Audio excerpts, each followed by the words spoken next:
하나님 나라와 구원받은 하나님의 백성. 제가 설교 준비를 하면서 계속 마음에 그런 생각이 들어요. 구원받은 하나님 백성에게 주신, 우리에게 주신 하- 아, 그 복음의 능력이 무엇인지를 우리가 더 깊이 아는, 우리 구원받은 그 복음이 좋은 소식이잖아요. 그것이 무엇인지 더 깊이 아는 이런 일이 일어나면 좋겠다. 이런 생각이 참 많이 들어요. 복음의 기쁨, 복음의 감격. 그래서 어, 네, 하여튼 설교를 살짝 바꾸기도 했는데 주님께서 은혜로 깨닫게 해주시면 좋겠습니다. 첫째, 아담의 타락과 우리의 현실. 성경은 로마서 6장 23절에 모든 사람이 죄를 범하였음에 하나님의 영광에 이르지 못했다. 이렇게 표현하죠. 모든 사람이 죄를 범했다라는 말의 의미가 무엇이냐? 그러니까 아담이 선악과를 따먹고 난 이후에 하나님과의 관계가 깨지게 되잖아요. 그러면서 그 결과가 뭐냐면 모든 인간이 결핍에 빠지게 되죠. 그러니까 선악과를 따먹으면서 하나님이 딱 한 가지만 다 해도 되는데 딱 한 가지만 하지 말라 그러지 않아요? 그게 뭐냐면 선악을 알게 하는 나무의 열매를 따먹지 말라고, 먹으면 죽는다고. 그러니까 죽을까 두려워서 따먹는 게 아니고 하나님의 말씀을 존중히 여기는 태도를 지키기 위해서 그걸 따먹어서는 안 되는 거였잖아요. 그러니까 하나님의 말씀을 어긴 것은 곧 하나님과의 관계를 깨뜨리는, 이게 이제 죄였죠. 근데 마귀는 그 하나님과의 관계를 깨뜨리기 위해서 하나님의 말씀에 대한 불순종을 하도록 유혹했고요. 그 유혹을 받아서 선악과를 따먹음으로 죄를 짓게 됐죠. 그 죄는 뭐예요? 하나님과의 관계를 깨뜨리는 죄죠. 이 죄는 하나님께 범하는 겁니다.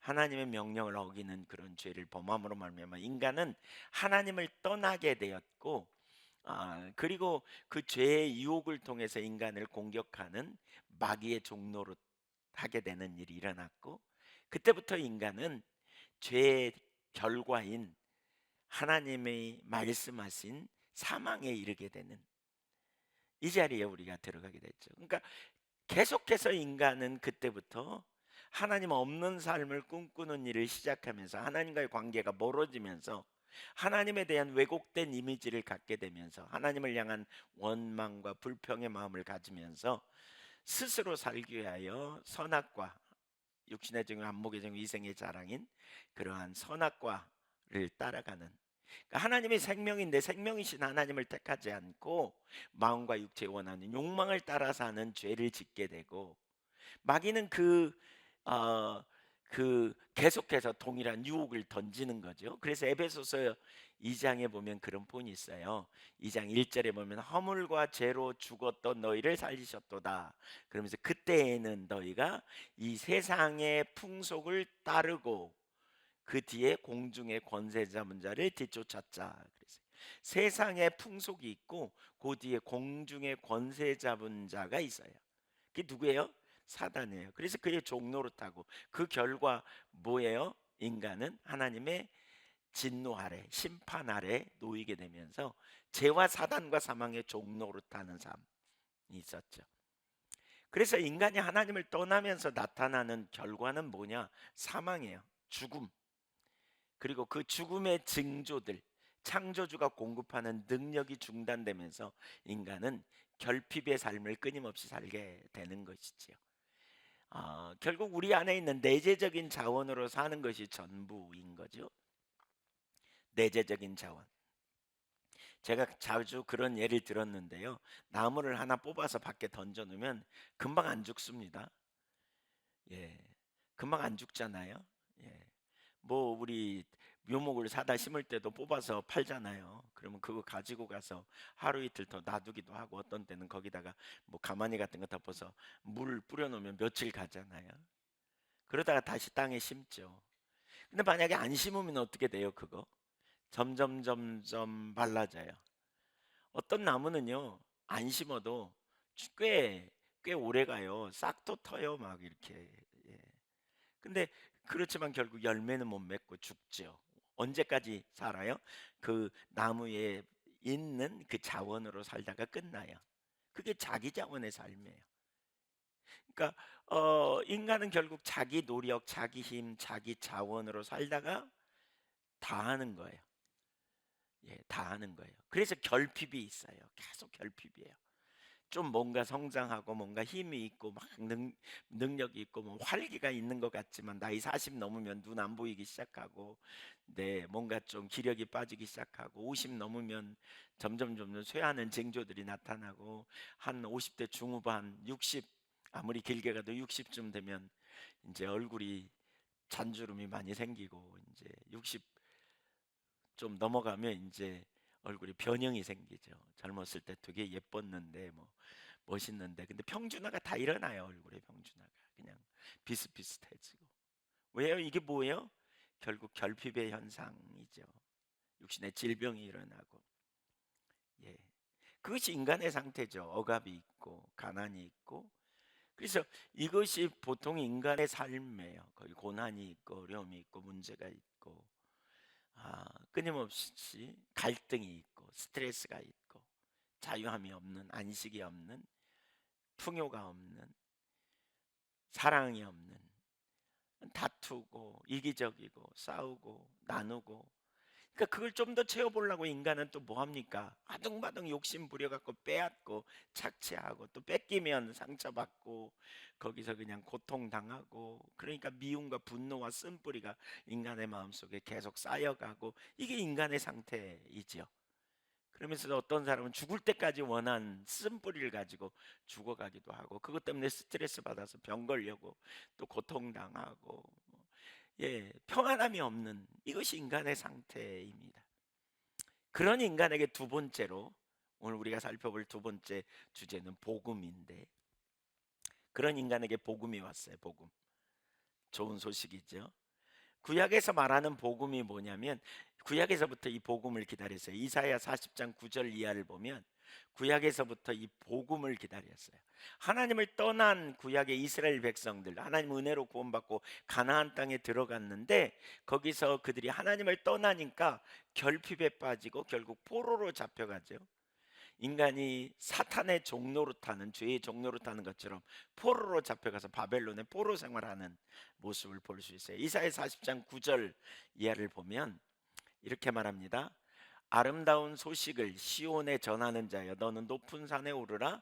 아름다운 소식을 예루살렘에 전하는 자여, 너는 힘써 소리를 높이라.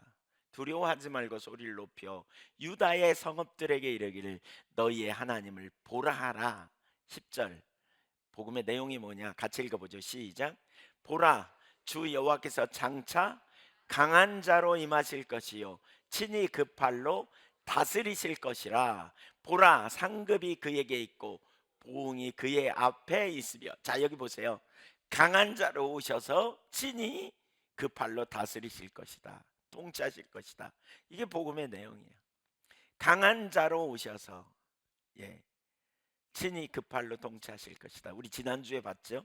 하나님 나라가 침노하는 자의 것이다. 침노한다, 침노한다. 강한 능력으로 침노하신다. 수동태로 보면 침노를 당한다, 그런 의미라고 그랬고요. 중간태로 보면 침노한다 그랬죠. 침노한다 그랬어요. 강한 능력으로, 그렇죠? 강한 자로 임하시는 사건이에요. 그래서 어떻게 해요? 그 백성을 구원해 내셔서 돌보시는 거예요. 11절 보세요. 11절 시작. 그는 목자같이 양떼를 먹이시며 어린 양을 그 팔에 모아 품에 안으시며 젖먹이는 암것들을 온전히 인도하시는도다. 온순히 인도하시는도다. 돌보심, 보살핌, 고아처럼 내버려 두지 않는 거죠. 친히 함께 하심. 이게 복음이에요. 구약에서 말하는 복음. 그 복음이 어떻게 성취됐느냐? 로마서에 보면 두 가지로 나타나는데, 1장 3절 4절, 이걸 기독론적이라고 이렇게 말하는데, 그의 아들에 관하여 말하면 그 아들이 오신 거죠. 여기 여호와께서 임하실 거다, 강한 팔로 그랬잖아요. 친히. 근데 그 여호와가 누굽니까? 예수 그리스도, 성자 예수 그리스도죠. 성부 하나님, 성자 예수님, 삼위일체 하나님이신데 제2위격이신 성자 예수 그리스도께서, 성자 예수님이 이 땅에 오신다는 거죠. 육신으로는 다윗의 혈통에서 나셨고, 사무엘하 7장 14절에 예언된 말씀입니다. 다윗의 혈통, 다윗의 씨를 통해서 나셨어요. 육신으로는. 로마서 1장 14절에 성결의 영으로는 죽은 자들 가운데서 부활하사 능력으로 하나님의 아들로 선포되셨으니 곧 우리 주 예수 그리스도시라. 이 부분 여러 번 살폈잖아요. 죽은 자들 가운데서 부활하셔서, 그러니까 다윗의 혈통에서 나셨다는 말은 모든 인류의 죄를 담당하시고 십자가에 달려 죽으심을 의미하고요. 하나님의 아들로 부활하셔서 권능 있는 하나님의 아들로 선포되셨다. 그러니까 하나님의 아들 되심이 증거되었다 그 말입니다. 부활을 통해서. 그래서 그분은 누구다? 지저스 크라이스트 아워 로드, 예수 그리스도는 우리 주님이 되셨다라는 말입니다. 예수 그리스도가 우리 주님 되심. 예. 예수님이 육신을 입고 오셔서 모든 인류의 죄의 문제를 해결하셨어요. 그 대표적인 인류의 죄 문제가 뭐야? 하나님과 우리 사이에 막힌 담을 헐어내신 거죠. 그렇죠? 죄의 문제를 해결하셨어요.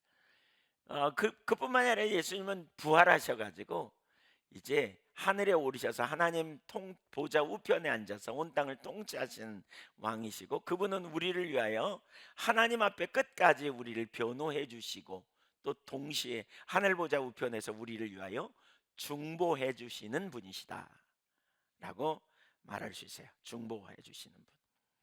로마서 1장 16절을 보십시오. 거기 복음을 또 다른 측면에서 설명합니다.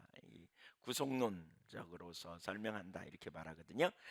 그러니까 내가 복음을 부끄러워하지 아니하노니, 같이 읽으세요. 이 복음은 모든 믿는 자에게 구원을 주시는 하나님의 능력이 됨이라. 유대인에게요 그리고 헬라인에게로다. 복음에는 하나님의 의가 나타나서 믿음에서 믿음에 이르게 하나니, 기록된 바 오직 의인은 믿음으로 말미암아 살리라 함과 같으니라 그랬어요. 복음을 부끄러워하지 않는다. 내가 바울 사도가 로마에 편지를 보내면서 나는 이 복음을 복음은 하나님의 아들이 복이죠. 아들에 관하여 라고 말했어요. 로마서 1장 2절에 보면 복음은 아들에 관한 거예요. 근데 그 아들이 이제 오셨다는 거예요. 이 복음을 내가 부끄러워하지 않는다 그러면서 이 복음은 모든 믿는 자에게 구원을 주시는 하나님의 능력이 된다 이렇게 표현하고 있어요. 모든 믿는 자에게 구원을 주시는 하나님의 능력. 이걸 두나미스라는 말인데요. 마틴 노이즈 존스 목사님은 이 두나미스라는 말이 처방이라는 의미가 있음을 근거하여 복음은 모든 믿는 자에게 구원을 주시는 하나님의 처방이라는 거예요. 그 처방이 뭐예요? 1장 3절 4절. 하나님의 아들 예수 그리스도가 강한 능력으로 이 땅에 오셔서 우리 모든 죄를 도말하심이라는 거예요. 근데 이 구원의 능력, 처방이 되신 예수님에게는 차별이 없어요. 유대인에게도 헬라인에게도. 그래서 17절 올려줘 보세요. 복음에는 하나님의 의가 나타났다 이렇게 표현해요. 그 의가 나타났다. 이 의가 누구냐? 무엇이냐? 예수 그리스도예요. 그냥 한마디로 요약하면 예수 그리스도. 이 의로움을 그 하나님의 우리를 향하신 긍휼로 이해할 수도 있고요. 이 의라는 것이 법정적인 용어의 죄 없다함, 죄 없이함을 받는 것, 이런 의미로도 이해할 수 있어요. 하나님의 의가 나타났다는 거예요. 의로움. 그것은 뭐냐? 우리를 향한 긍휼, 자비, 사랑, 오래 참음, 용서하시고자 하는, 아버지로서 아들을 용서하시고자 하는 그 의로움이라는 거예요. 그래서 1장 18절 이하를 보면, 로마서 1장 18절 이하를 보면 3장 20절까지 좀 덜 울리게 해보실래요? 1장 17절부터 3장 20절까지 보면 불의한 인간, 그러니까 하나님과 인간과 언약을 맺었잖아요. 근데 언약을 맺으면 신실한 관계를 유지하는 게 언약의 가장 중요한, 헤세드와 에메트라는 단어, 사랑하는 관계이고 의리를 지키는 관계예요. 그래서 하나님, 신실하신 하나님이 우리에게 의리를 지키시고 우리가 또한 하나님께 의리를 지키고 우리를 사랑하셔서 신실하게 대해 주심, 이 관계를 유지하기 원하는데 인간이 죄를 범해서 하나님 앞에 불의해요. 그게 1장 18절부터 3장 20절까지 쫙 나타나요. 그래서 3장 21절에 보면 그럼에도 불구하고 한 의가 나타났다 이렇게 표현해요. 그 의가 누구냐? 하나님의 아들 예수 그리스도. 이 의가 뭐냐? 이 의가 뭐냐? 디카이오시네라는 말인데, 이 의가 뭐냐면 하나님의 긍휼이라는 의미. 그러니까 언약에 신실하신 하나님의 그 어, 그 이제 신실성. 하나님은, 우리는 불의했지만 하나님은 끝까지 의리를 지키는 거예요. 예를 들면 부부간에 언약이잖아요. 언약 결혼하잖아요. 언약을 맺는단 말이에요, 두 사람이. 근데 한쪽이 불의해, 바람피워, 성실하지 못해. 그러면 한쪽에서도 나 안 해, 그러고 가버리는 게 아니고 신실했다는 거예요. 이걸 의로움, 관계적인 의미에서의 의로움, 이런 의로움을 얘기해요. 그 의로움으로 이 땅에 오신 분이, 여기에 사랑이 있고 여기 하나님의 긍휼, 자비, 우리를 향한 한량없는 은혜가 있어요. 여기 이게 누구예요? 이 의가 예, 예수 그리스도예요. 예수 그리스도. 고린도후서 5장 21절에 보면 그 부분을 말하죠. 고린도후서 5장 21절 시작. 하나님이 죄를 알지도 못하신 일 우리를 대신하려 죄로 삼으신 것은 우리로 하여금 그 안에서 하나님의 의가 되게 하려 하심이라. 그래서 예수 그리스도가 우리의 의예요. 예수 그리스도를 믿음으로 우리는 그분의 의가 우리에게 전가되어져서 우리가 의롭게 되는 거죠. 이게 복음이에요. 불의한 우리, 신실하지 못한 우리, 음란한 마음, 시기 질투의 마음, 그 부정적인 생각, 그냥 남이 잘 되는 거를 보면서 왠지 마음이 불편하고, 남이 못 되는 걸 보면 왜 그냥 좋아하고 막 이런 거 있잖아요. 이런 것들 매번 그러진 않지만 엉뚱한 생각을 하고 있고 그냥 악한 생각을 하고 있고 악한 마음을 갖는 거, 이를 다 인간의 불의함. 로마서 1장 18절부터 3장 20절까지 보면 적나라하게 나타나요. 그런 게 자기중심적인 자리에 있는, 그러한 우리에게 하나님의 의가 나타났단 말이에요. 의가. 그래서 어떻게 해요? 예, 믿음으로 믿음에 이르게 된다는 거예요. 예, 그 믿음. 예, 예수 그리스도를 믿는. 그래서 의인이 사는 것은 오직 의인은 믿음으로 말미암아 살리라 라고 말하고 있죠. 예수님의 대속의 죽음으로 말미암아 하나님과의 관계가 회복되시는 예수님의 부활로 우리 주님이 되셨어요. 그분이 우리 의로 오셔서 부활하시고 우리의 주님이 되신 거죠. 그래서 시편 110편 1절을 보면 이렇게 표현하고 있습니다. 같이 읽어보죠. 시작. 여호와께서 내 주께 말씀하시기를 내가 내 원수들로 내 발판이 되게 하기까지 너는 내 오른쪽에 앉아 있으라 하셨도다. 여기 여호와께서 이 다윗이요 성부 하나님이 성자 하나님께 말씀하는 장면, 성자 예수님께 말씀하는, 그리스도께 말씀하는 장면을 들은 거예요. 그래서 이렇게 예언해 놨어요. 여호와께서 내 주 누구예요? 그리스도께 말씀하시기를, 여호와가, 그러니까 하나님이, 성부 하나님이 예, 그 내 원수들로 너의 발판이 되기까지. 여기 너는 누구냐? 그리스도예요. 그리스도의 발판이 되기까지. 그리스도는 성자, 하나님은 성부 하나님의 오른쪽에 앉아 있으라 이렇게 말씀하셨다는 거예요. 그러니까 거기서 뭐예요? 앉아 있는다는 것은 통치자를 의미해요. 하나님의 통치권을 위임받아 성경에서 자녀, 아들, 부모와 자녀의 관계에서 정말 중요한 개념이, 성경에서는 유업을 받는다, 상속자, 그런 개념이 있거든요. 성부 하나님의 대권을 상속받아, 누가? 성자 하나님이 상속받아서 모든 대적을 멸하기까지 하나님 보좌 우편에 앉아있다 이렇게 표현합니다. 그러니까 보세요. 영원히 멸망받을 우리를 구원해 놓으신 하나님의 놀라운 은혜, 대속, 그 소망이 없어요. 근데 한 의가 나타났다니까요. 인간이 불의해가지고 도무지 소망이 없는데 한 의가 나타났다니까요. 그걸 뭐라고 요약했느냐? 모든 인간이 죄를 범하였음에 하나님의 영광에 이를 수 없고 죄의 삭은 사망인데 한 의가 나타났어요. 그리고 예수께서 예, 십자가에 달려 죽으심으로 우리의 모든 죄를 깨끗게 하셨다. 그렇게 표현하고 있어요. 예, 하나님의 의가 나타남. 그래서 이게 우리의 구원이고요. 우리를 구원하신 그리스도께서 하나님 보좌 우편에서 여전히 온 땅을 통치하시고 다스리시면서 우리와 함께 하시는 거죠. 세상 끝날까지 함께 하신다 그랬고요. 그 예수님을 믿는 믿음 안에서 사는 것, 이게 갈라디아서 2장 20절이죠. 그래서 복음의 중요한 의미를 우리가 염두에 둬야 돼요. 첫 번째는 법정적 의미인데요. 법정에서 우리는 의롭다고 선언을 받았어요. 죄 없이 함을 선언받았어요. 믿으십니까? 우리는 더 이상 정죄함이 없어요. 죄 없어, 너는 죄 없다, 꽝꽝꽝 이렇게 정죄함 없어. 왜냐하면 내 모든 죄를, 과거의 죄, 현재의 죄, 미래의 죄까지 예수님이 몽땅 십자가에서 다 처리해 놓으셨어요. 그러므로 이제 나는 그리스도 예수 안에 있고 예수 안에서 의롭게 된 거예요. 믿습니까? 네.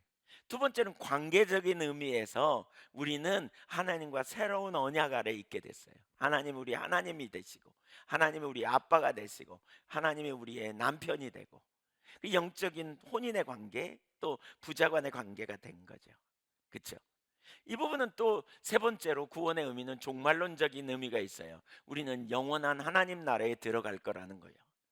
우리는 구원받은 자가 됐다. 이 의미를 기억해야 돼요. 한번 따르세요. 법정적 의미, 관계적 의미, 종말론적 의미. 이 세 가지의 의미가 있어요. 복음의 세 가지 의미. 나는 의롭다함을 얻었어요. 나는 하나님의 자녀예요. 나는 이 다음에 영원한 나라, 하나님 나라에 갈 것을 믿는 거예요. 예, 믿는 거예요. 이 땅에서 끝이 아니에요. 영원한 나라에 내가 속한 자야, 하나님 나라에. 세 번째, 믿음. 자, 기억하세요. 그러니까 우리가 허물과제로 죽었던 소망이 없는 심각한 상황인데 우리를 위하여 구원의 길이 열린 거죠. 예수 그리스도. 그럼 어떻게 구원받느냐? 믿음이 필요한 거죠. 믿음. 여기 믿음. 구원에 이르는 길이 곧 믿음이죠.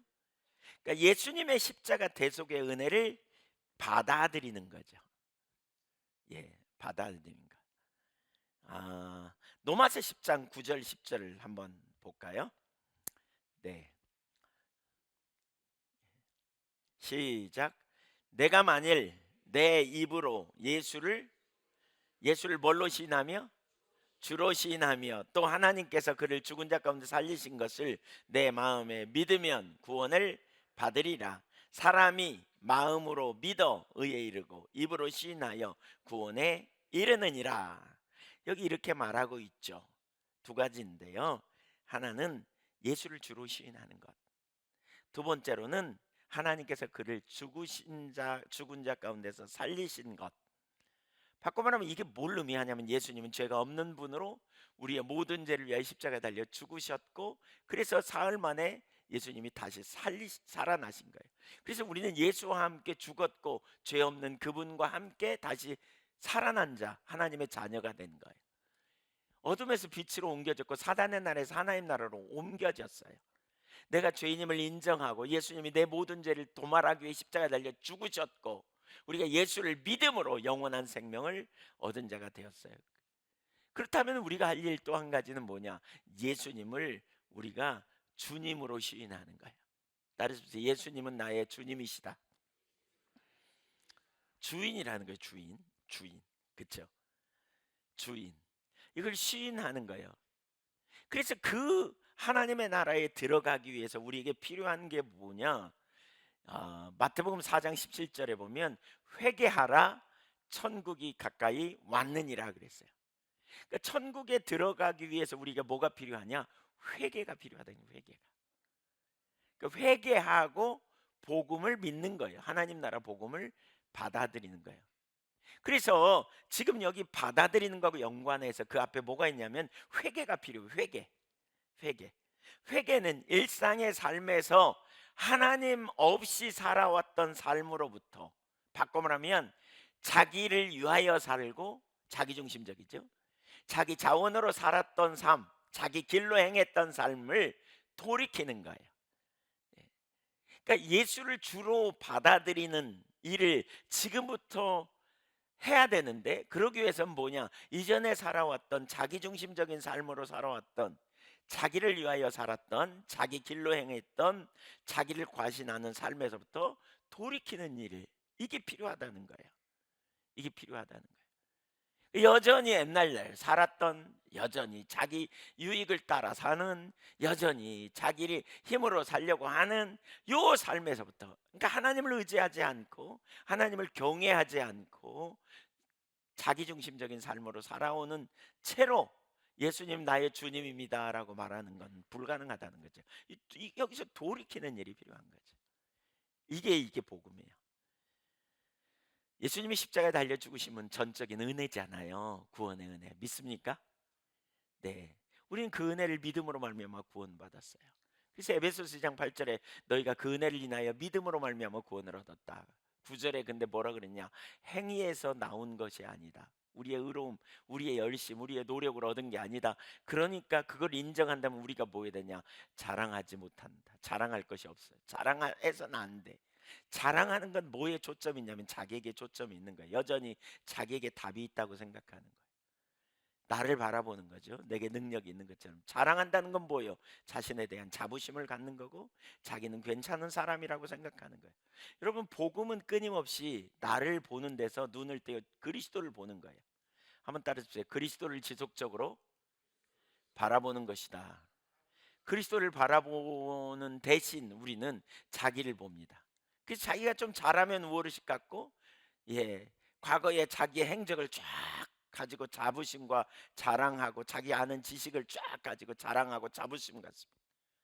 아니면 그 모르는 것에 대한 열등의식과 죄책감에 들립니다. 이게 뭐라고요? 이게 자기를 과신하는 거고, 다른 말로 말하면 바울의 용어로 말하면 육신을 의지하는 거고, 이게 성경에 가장 넓게 분포되고 있는 단어를 표현한다면 교만입니다. 교만. 교만하기 때문에 하나님의 은혜를 우리가 잘 모르고요. 교만하기 때문에 우리가 하나님 아는 데서 자라가지 못해요. 하나님 아는 데서. 구원받은 하나님의 백성의 특징이 뭐냐면 영생이에요. 하나님은 우리에게 생명을 주신다 그랬는데 그 생명은 미래에 얻을 생명이기도 하지만 이 땅에서 누리는 생명이기도 해요. 그래서 요한복음 5장 24절에 보면 생명을 얻었다 이렇게 표현하는데, 그 생명, 영생을 얻었다 그랬는데 그 영생의 삶의 특징 중에 하나가 뭐냐면, 그러니까 두 가지를 볼 수 있는데, 성경에 나타난 영생의 삶의 특징을 두 가지로 말할 수 있는데, 하나는 요한복음 17장 3절에 보면 영생은 곧 유일하신 참 하나님과 그가 보내신 자 예수 그리스도를 아는 것이다 그랬어요. 그러니까 이 땅에서 우리는 예수님을 알아요. 개인적으로 하나님이 누구인지 알게 돼 있어요. 부분적이지만 알아요. 고린도전서 13장 11절에 우리가 아는 것은 부분적이라 그랬어요. 그래서 12절에 거울을 보는 것처럼 희미하다. 요즘 거울은 어마어마하게 밝지만 옛날은 굴이 이렇게 광내 가지고 보는 거니까 잘 안 보이죠. 희미한 거울. 희미하게나마 알아요. 그렇기 때문에 우리는 끊임없이 하나님 알기를 계속 추구하고, 또 하나님 다 안다고 교만 떨고 그 하나님 다 안다고 자기만 옳다고 주장하는 거, 이거 심각한 거예요. 이거. 자기가 가진 지식이 전부라고 생각하는 거. 그러니까 자기 확신에 빠지는 게 되게 위험해요. 이거. 하나님, 우리가 그날에는 요한계시록 22장에 보면 그날에는 얼굴과 얼굴을 마주 대하듯이 볼 거고요. 예, 우리의 이마에 예, 하나님의 이름이 새겨지는 놀라운, 그렇죠? 하나님이 우리를 아는, 우리도 하나님을 아는 그날엔 그런 일이 있을 거지만 지금은 희미하게 아는 거죠. 그렇죠? 부분적으로 아는 거예요. 그러니까 우리가 하나님을 알기 때문에 담대하죠. 믿음으로 살 수도 있고, 하나님을 알기 때문에 우리가 염려도 맡기고, 하나님을 알기 때문에 우리가 어떻게 해요? 예, 우리가 하나님도 사랑할 수 있고, 그렇죠? 또 믿음으로 반응할 수 있고, 이런 일이 영생을 얻은 자의 특징이에요. 그래서 예수 안 믿는 자와 달라요. 예수 믿는 자는. 또 영생의 특징 중에 또 한 가지는 성령께서 우리 안에 내주하시거든요. 어떻게 내주하세요? 어떻게? 예, 첫 열매로 임해요. 그러니까 예수 믿는 자에게 약속된 성령을 보내요. 그날에는 완전히 성령으로 충만할 거지만, 그렇죠? 지금은 우리가 육신 안에 있기 때문에, 회방이 있고 몸 안에 있기 때문에 여전히 우리가 공격도 받고, 그래서 성령을 쫓아 행하지만 성령님이 우리 안에 내주하셔서 우리가 그분의 능력으로 살아가는. 근데 이 삶을 우리가 살 수 있기 위해서 중요한 게 회개라는 거. 회개. 성령이 오셨네. 뭐 우리 또 찬양이, 아, 이 기쁜 소식을 온 세상 전하세. 성령이 오셨네. 성령이 오시면 왜 기쁜 소식이에요? 우리가 인도하심을 받고, 우리가 가르침을 받고, 우리가 능력 있는 삶을 살고, 그렇죠? 예, 시기적절한 은혜를 우리에게 주셔서 우리가 친밀한 교제 안에서 인도하심을 받고.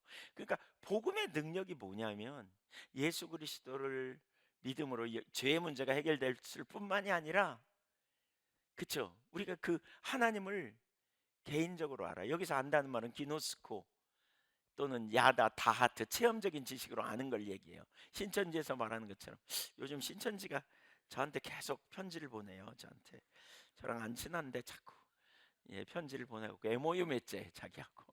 우리는 가는 길이 같다 그래요. 별 희한한 인간들이 다 있어. 난 다르다 그러는데.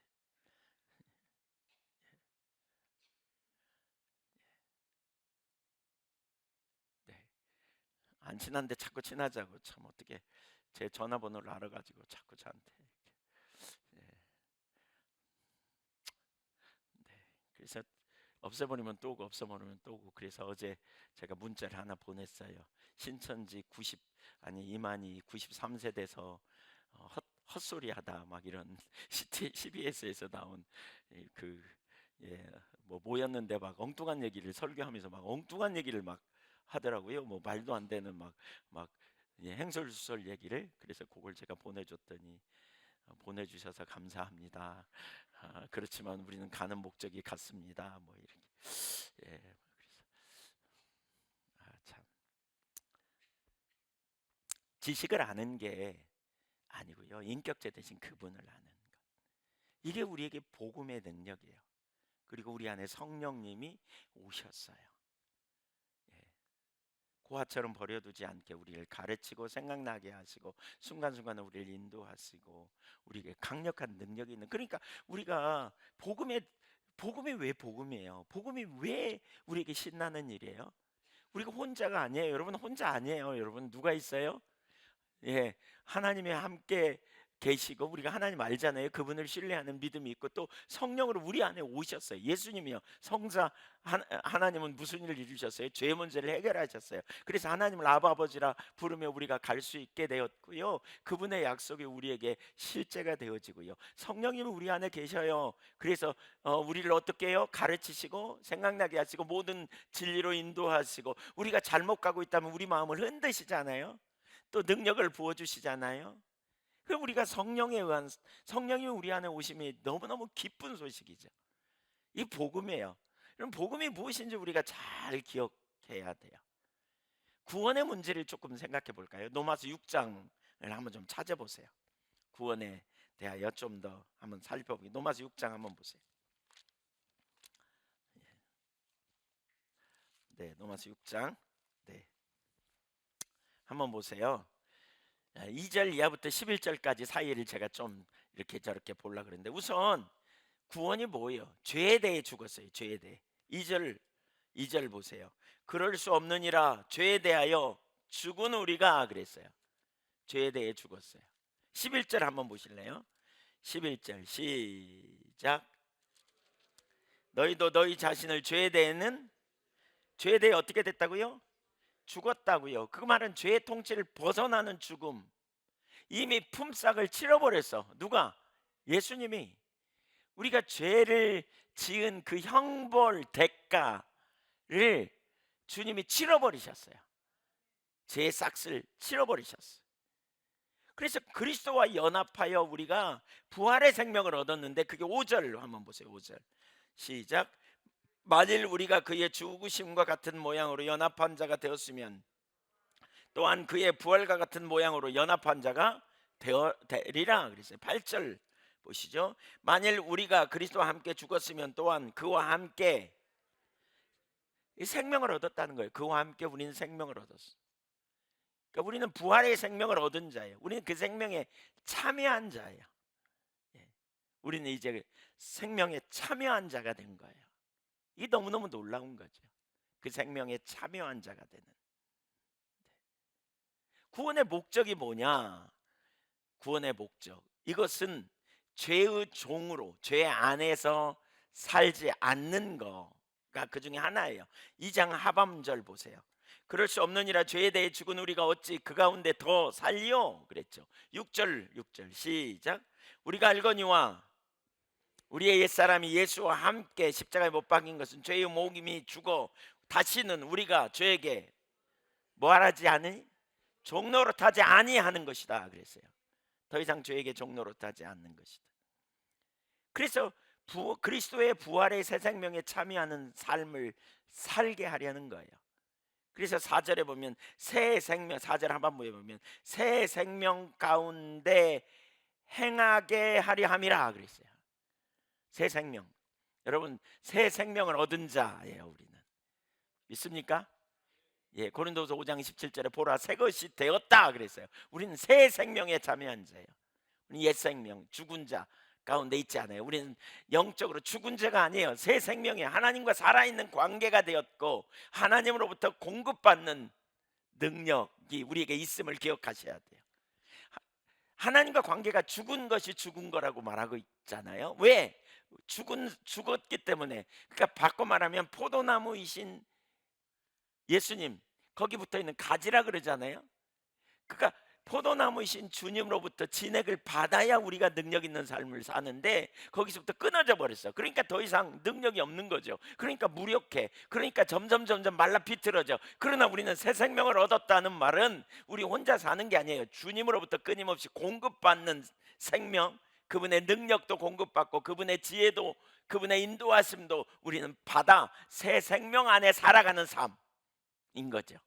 하나님이 우리 아버지시고 우리의 필요를 아시고 우리에게 어떤 도움이 필요한지도 아시고 그래서 우리는 하나님의 생명 아래 거하는 자들인 것을 우리가 기억해야 돼요. 우리가 그걸 기억해야 돼요. 믿으십니까? 그래서 이제 뭐요? 하나님에 대해 살게 되었어요. 우리는 로마서 6장 11절 보세요. 11절 시작. 너희 자신을 죄에 대해 죽은 자여 그리스도 예수 안에서 하나님께 대하여 살아있는 자로 여길지어다. 하나님께 대해 살아있어. 하나님과의 생생한 관계. 하나님이 우리 아버지가 되심. 그분이 우리의 공급자, 그분이 우리의 능력, 그분이 우리의 돌보심. 우리는 그분의 은혜 아래 살아가는 거예요. 시기적절한 은혜를 우리가 기도할 수 있는 것도 이 생명을 얻은 자이기 때문에 그래요. 우리가 주님께 도움을 구하는 것도 이 주님 안과의 온전한 관계 가운데 있기 때문에 그래요. 제가 지난 주간에도 큰 기도 제목이 두 가지가 있었어요. 하나님 간섭해 주세요. 마음이 심란했어요. 그치만 믿음으로 기도했어요. 근데 너무나 놀랍게도 하루 만에 하나님께서 싹 정리해 버리셨어요. 예, 너무나 놀라운. 예, 뭔지 말할 수는 없어요. 네, 말하기는 좀 그래요. 근데 싹 정리했어요. 여러분 우리가 하나님께 대해 살아있고요. 하나님은 우리의 입을 벌리는데 관심이 있는 분이세요. 그분은 우리의 탄원을 들으시고 우리의 생각을 하시고 우리를 인도하시고 우리를 붙들어 주시고 그래서 주님이 순간순간 우리의 길이 되시고 능력이 되시고 전략이 되시고 생명이 되시고 믿으십니까? 어떤 기도는 상당히 시간이 걸려요. 시간이 걸려요. 그래서 우리가 인내 그러잖아요. 믿음의 뭐죠? 여러 가지 시험을 만나고 온전히 기쁘게 여기라 그러면서 왜 시험을 허락해요? 예, 인내가 있다는 거죠. 인내를 온전히 이루리 함이라 그래서 인내하고 믿음으로 계속 우리가 기도할 필요가 있어요. 그러나 어떤 기도는 즉각적으로 하나님이 응답하시는 걸 경험해요. 즉각. 생명 안에 있으니까. 그러나 여러분이 기도하면 받은 줄로 믿으라 그러지 않아요? 결국 그 일이 성취될 걸 믿으십시오. 예, 속히 응답되지 않는다고 낭망하고 뒤집어질 일이 없어요. 우리는 그분의 생명 안에 있기 때문에 그래요. 그분의 생명 안에 있기 때문에. 이게 얼마나 놀랍습니까? 이게 얼마나. 그래서 하나님의 영광을 위하여 우리를 살도록 우리가 하나님께 대해 살아있는 거예요. 하나님께 대하여 우리는 살아있는 자예요. 그래서 12절부터 22절까지에 보면 윤리적 명령을 구체적으로 표현하고 있거든요. 그때 그러니까 이제 너희는 어떻게 해라? 12절에 보면 뭐라 그랬냐면 그러므로 너희는 죄가 너희 죽을 몸을 지배하지 못하게 하여 몸의 사욕에 순종하지 말고 또한 너희 지체를 불의의 무기로 죄에게 내주지 마라. 왜? 너희는 죄에 대해 죽었고 죄의 권위가 끝났고 너희는 하나님께 대해 살아있는 자이기 때문이다. 예, 이렇게 표현하고 있죠. 사실 여러분 우리가 주님의 뜻대로 100% 살 수 있는 능력이 우리 안에 없잖아요. 그래서 예수님이 오셨어요. 마태복음 5장에 보면 그런 표현이 있죠. 예, 너희 의가 서기관과 바리새인보다 더 낫지 못한 천국에 못 가. 그러면서 살인하지 말라 하였냐?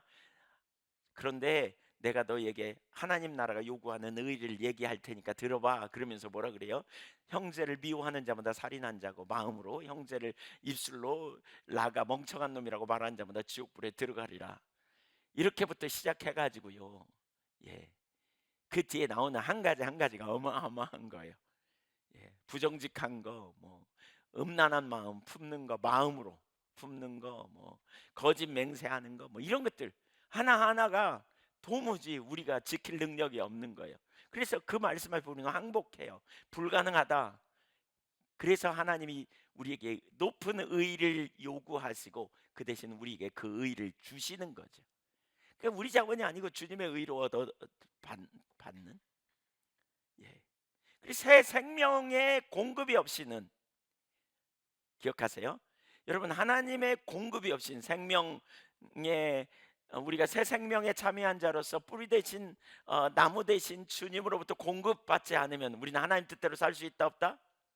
없다. 죄에 대해 죽고 하나님께 살아있다. 그러므로 너희가 순종할 수 있다는 거예요. 이제 죄에게 순종하지 말고 의에게 순종해라. 그러면서 17절에 보세요. 17절 읽어볼까요? 시작.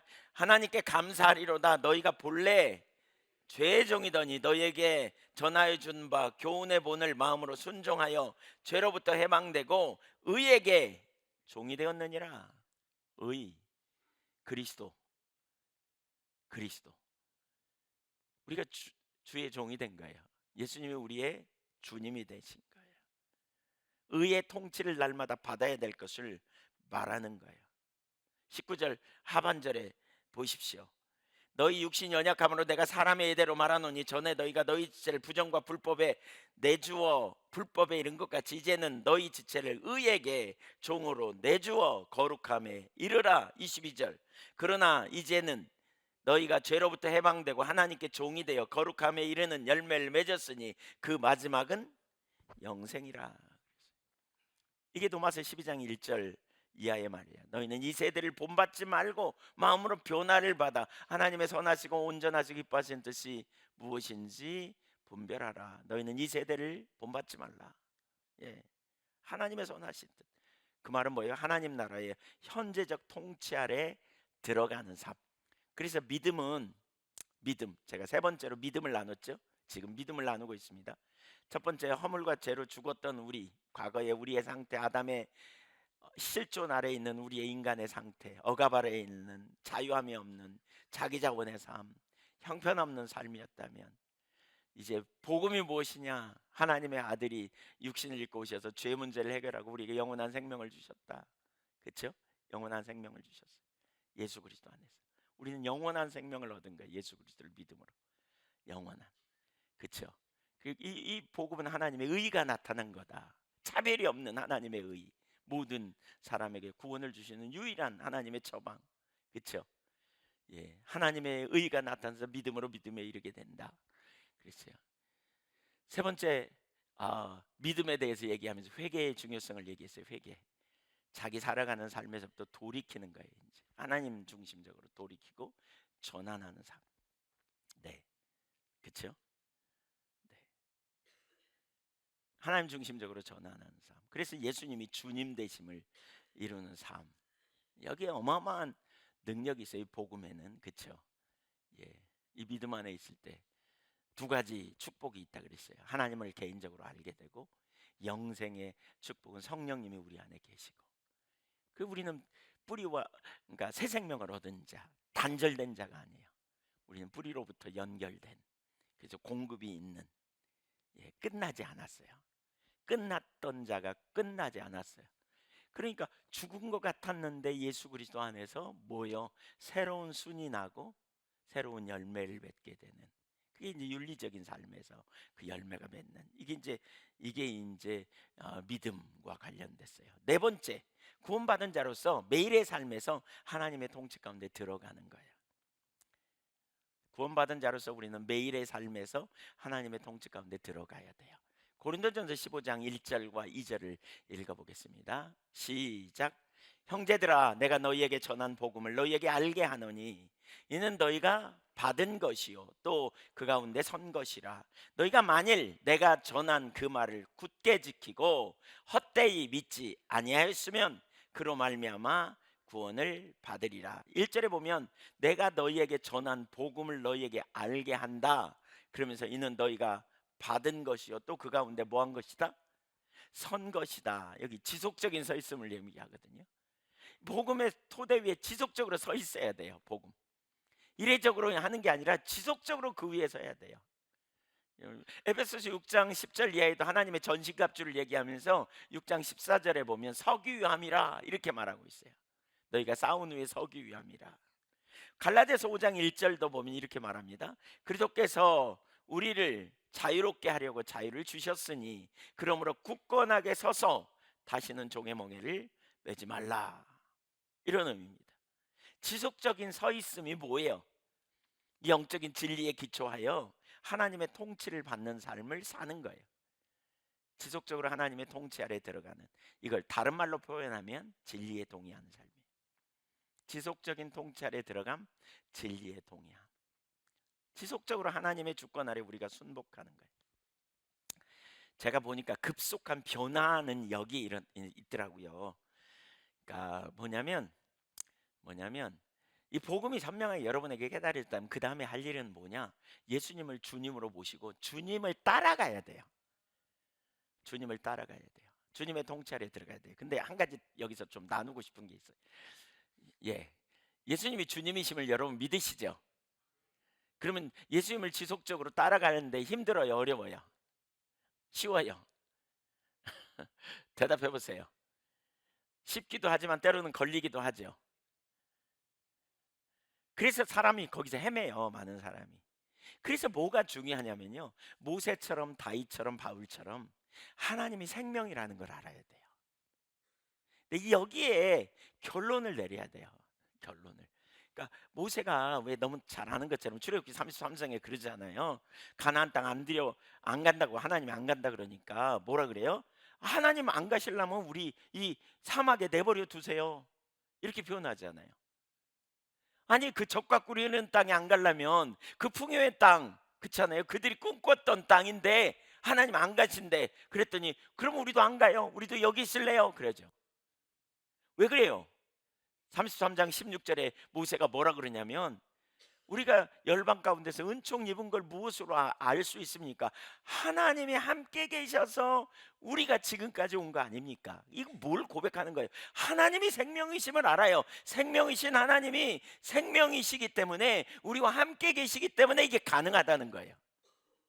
그러니까 여러분, 이게 보여야 돼요. 하나님이 생명이라는 게 보여야 그분의 말씀에 전부를 걸 수 있어요. 다윗, 내 평생의 유일한 소원, 시편 27편 4절에 유일한 소원이 있습니다. 그게 뭐예요? 여호와의 임재 아래 있고 그분의 아름다움을 앙모하고 그분의 뜻이, 하나님의 뜻을 구하여 묻고 그대로 순종하며 따라갔다는 거잖아요. 어떻게 그 일이 가능해요? 곧 하나님이 생명인 걸 알아야 이게 가는 거예요. 시편 23편의 다윗의 고백이 그거 아니에요? 여호와는 나의 목자시니 내게 부족함이 없다. 이게 다윗 신앙의 핵심이에요. 내게 부족함이 없다는 거죠. 여호와가 내 목자니까 부족함이 없어요. 하나님의 생명이니까. 여러분, 하나님의 생명인 걸 알아야 이게 가능해요. 이거 모르면 통치 가운데 들어가라 들어가라 이런 게 부담스러워하니까 뭐라 그래요? 들어가면 복 준다 막 이렇게 말하는 거예요. 들어가면 복 있다 막 이렇게 말하는 거예요. 그거 생명이신 하나님 모르니까 그리로 어떻게 가긴 가야 되겠는데 안 가니까 복 준다. 또 거기다가 어떤 사람은 그러네. 안 가면 두드러 맞았다 막 이렇게 얘기해요. 이번에 거기 집회 갔는데 그 교회에 어, 그 그런 일이 있었다네요. 예, 저기 유튜브도 없애버리고 그 교회는 저기 뭐죠? 어, 매일 코로나 때도 단 한 번도 빼지 않고 모여서 예배드렸대요. 모이지 못하면 새벽에도 모이고 막 그랬대요. 근데 있잖아요. 100%다 나왔대요. 다 나왔대. 안 나오는 분이 두 분 있었는데요. 아니 이건 믿거나 말거나요. 그 밥 먹는데 그 장로님이 얘기하더라고요. 얘기하시더라고요. 식사하는데 생생한 두 분이 갑자기 돌아가셔 버렸대. 한 주 사이에.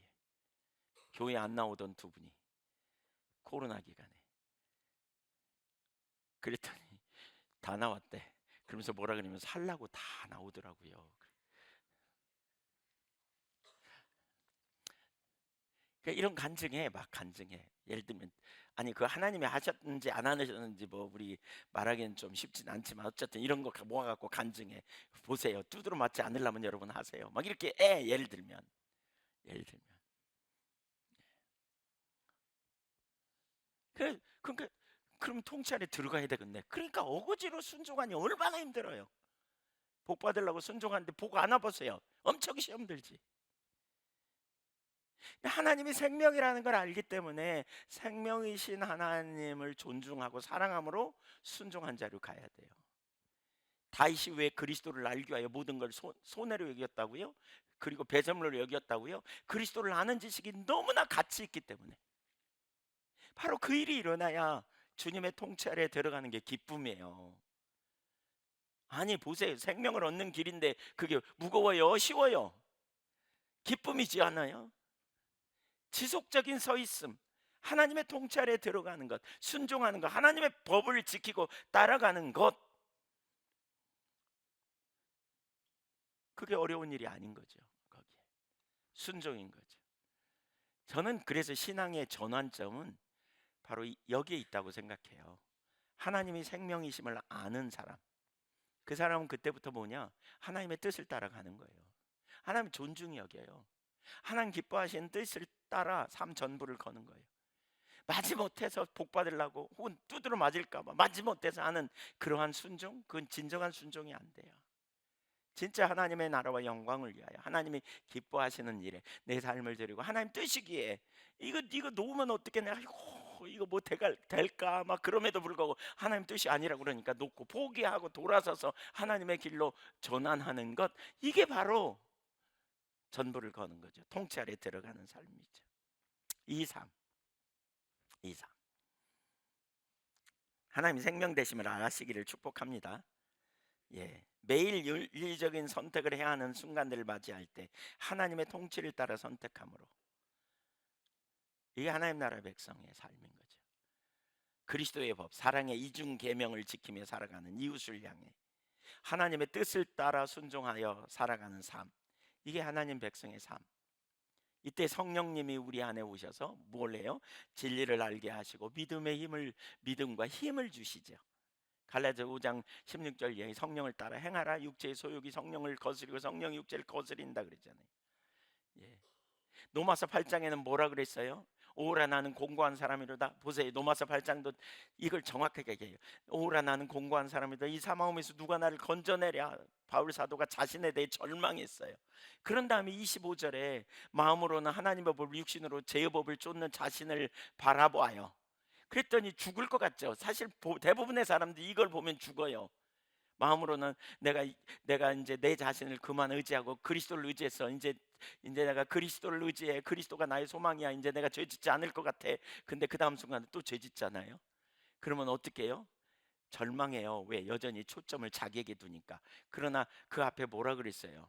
그리스, 그리스도 예수 어, 하나님께 감사하는 이유를 로마서 7장 25절에 그러므로 그리스도 예수로 말미암아 하나님께 감사하리로다 이렇게 표현해요. 왜? 마음으로는 하나님의 법을, 육신으로는 죄의 법을 쫓으니까. 그러니까 예수님 없이는 안 됐구나.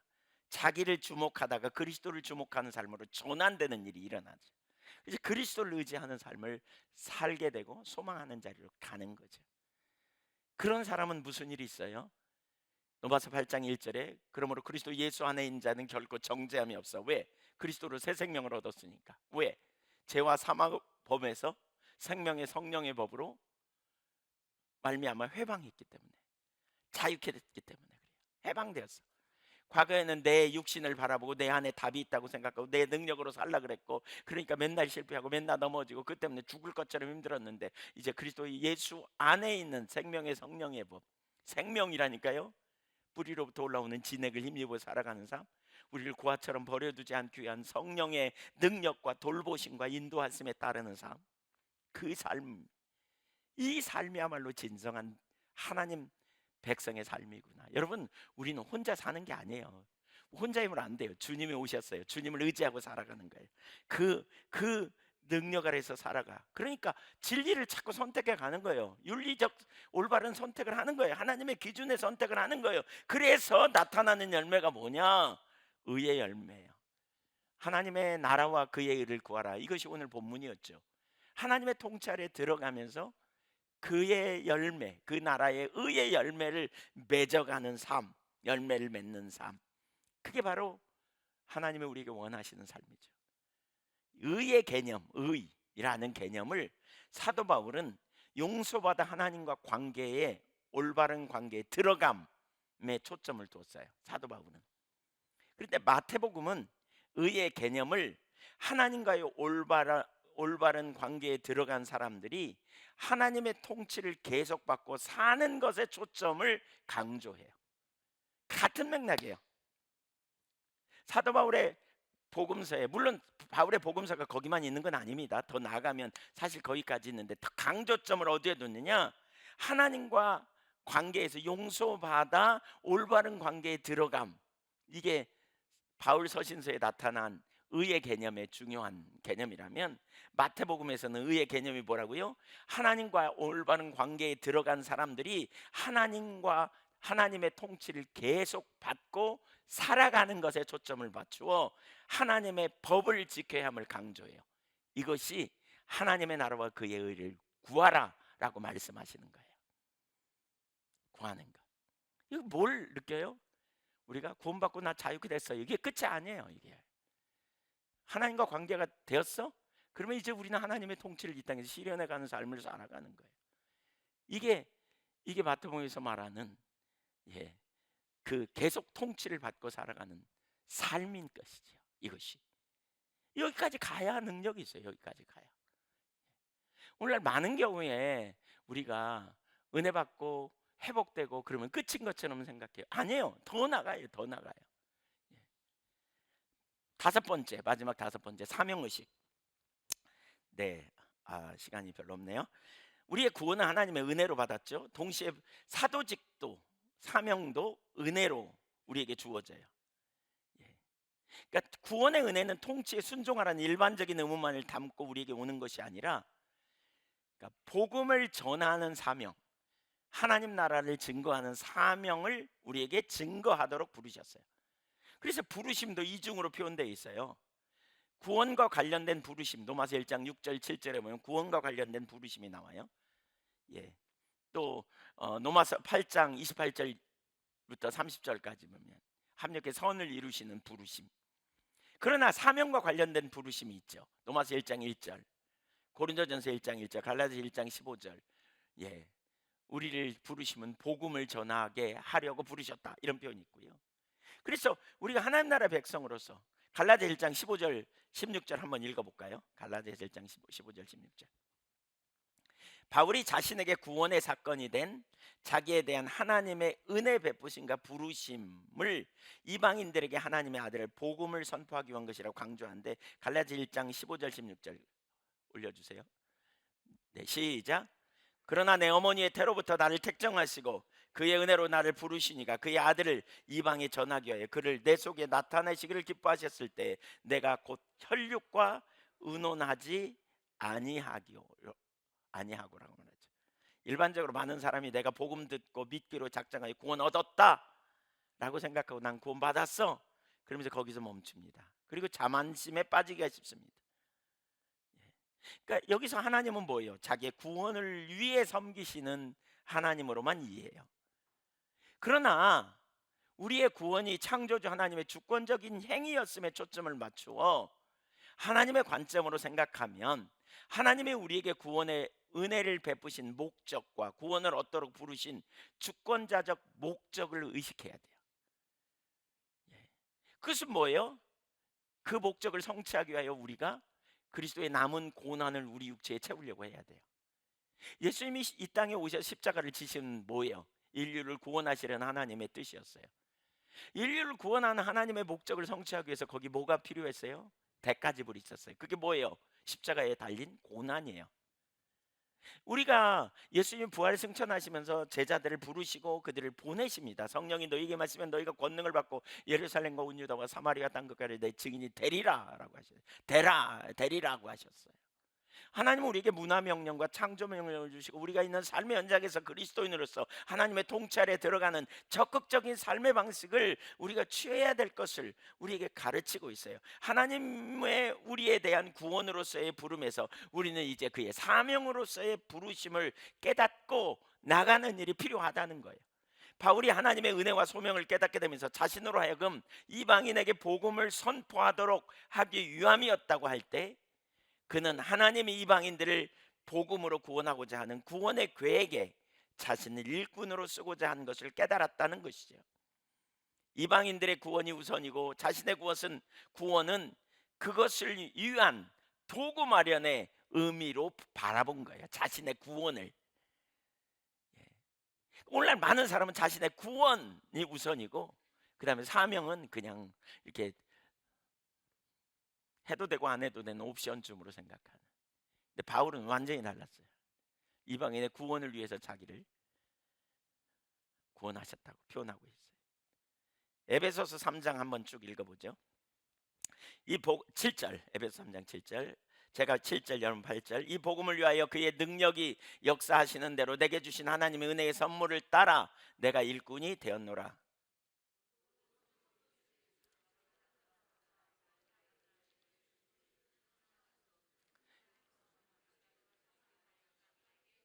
영원부터 만물을 창조하신 하나님 속에 감추어졌던 비밀의 경륜이 어떠한 것을 드러내게 하려 왔습니다.